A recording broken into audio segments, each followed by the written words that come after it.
কেমন আছেন সবাই? আশা করি ভালো আছেন। সীতা মেডিসিন কর্নার ইউটিউব চ্যানেলের পক্ষ থেকে আপনাদেরকে জানাই আন্তরিক অভিনন্দন, শুভেচ্ছা। প্রতিদিনের মতো বরাবর আজকেও আমি আপনাদের মাঝে চলে এসেছি একদম নতুন ভিডিও নিয়ে। আমাদের আজকের ভিডিওর আলোচ্য বিষয় জিঙ্ক ট্যাবলেটের সঠিক কার্যকারিতা এবং এটা সেবন করলে কি ধরনের উপকারিতা আসে এবং এটা সঠিক কার্যকারিতা কি সে সম্পর্কে বিস্তারিত আলোচনা। ভিডিওটা না টেনে পুরোপুরি দেখবেন, তাহলে পুরো বিষয়টা বুঝতে পারবেন। আর যারা আমাদের চ্যানেলে একদম নতুন, এখনো চ্যানেলটি সাবস্ক্রাইব করে রাখেননি, এরকম নতুন নতুন বিষয় ভিডিও পেতে অবশ্যই চ্যানেলটি সাবস্ক্রাইব করে রাখবেন। তো আর কথা নয়, শুরু করা যাক। বন্ধুরা, এই যে আমার হাতে যে প্রোডাক্টটি আপনারা দেখতে পাচ্ছেন, এটা হচ্ছে জিঙ্ক ট্যাবলেট। তো প্রস্তুতকারক বাংলাদেশের স্বনামধন্য কোম্পানি ইসকেপ ফার্মাসিউটিক্যাল লিমিটেড, টঙ্গী, গাজীপুর, বাংলাদেশের প্রোডাক্ট। তো আমি আপনাদের সুবিধার জন্য এবং আপনাদের দেখানোর জন্য এই যে ভিতরের যে গেটআপটি আছে, গেটআপটি কিন্তু দেখিয়ে দিচ্ছি। এটা হচ্ছে ভিতরের গেটআপ। তো প্রতিটি কোম্পানির মতোই কিন্তু এটাতে ডিআর নাম্বার দেওয়া রয়েছে, এক্সপায়ারি ডেট দেওয়া রয়েছে, লাইসেন্স নাম্বার দেওয়া রয়েছে, আপনারা কিন্তু দেখে নিতে পারেন। তো এটার সঠিক কার্যকারিতাটা হচ্ছে কি আমি আপনাদেরকে বলছি।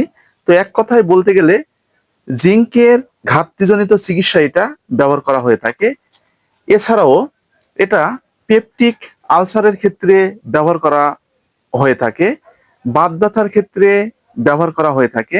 এবং দেখবেন যে অনেক পুরুষদের পুরুষত্বহীনতা কিন্তু একদম থাকে না, অর্থাৎ যৌন ভাবটা কিন্তু থাকে না। শরীরে টেস্টোস্টেরন যে হরমোনটা আছে, হরমোনের গতিটা কিন্তু একদম কমে যায়, সেক্ষেত্রে কিন্তু এটা ব্যবহার করা হয়ে থাকে।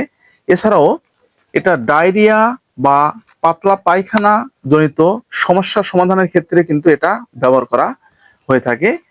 এছাড়াও ছেলে এবং মেয়েদের ক্ষেত্রে মুখে খাবারের রুচি একদম নেই, নাকে মুখে খাবারের গন্ধ নিতে পাচ্ছেন না, খাবার ঠিক মুখের সামনে নিয়ে যাওয়া হচ্ছে তখন কিন্তু বমি বমি ভাবগুলো আপনাদের মনে হচ্ছে এবং অনেক সময় বমিও চলে আসছে, সেক্ষেত্রে কিন্তু ব্যবহার করা হয়ে থাকে।